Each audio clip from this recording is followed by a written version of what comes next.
mula sa aklat ng mga hukom. Noong mga araw na yun, sa bayan ng Sora ay may isang lalaking Manoah ang pangalan, kabilang sa libing ni Dan. Ang asawa niya ay hindi magkakaanak.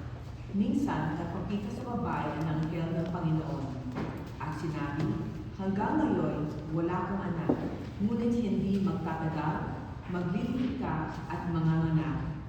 Mula ngayon ay huwag kang iinom ng anumang uri ng alak, ni titikim ng anumang bawang na pagkain.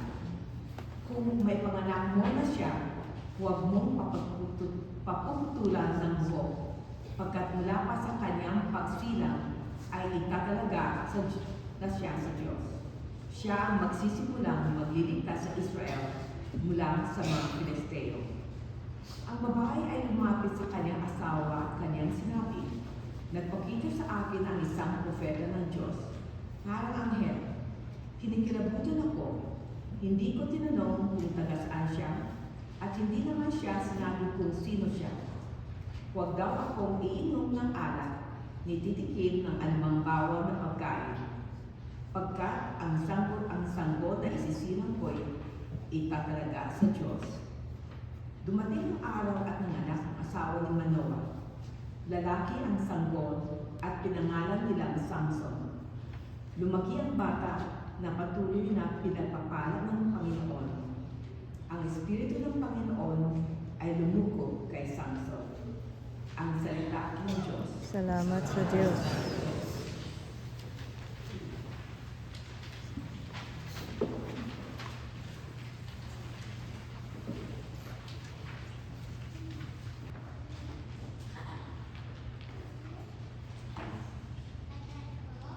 Salmong Tugunan.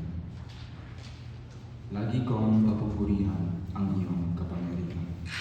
Lagi kong papupurihan ang iyong kapangyarihan.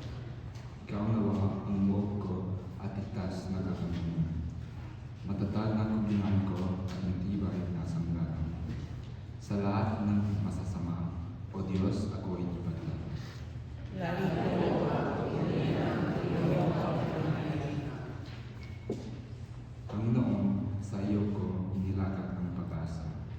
Maliit pang bata ako. Sa iyo'y may tiwala na. Sa simula at mula pa, wala akong inasahang mag-iingat sa sarili, kundi tanging ikaw naman.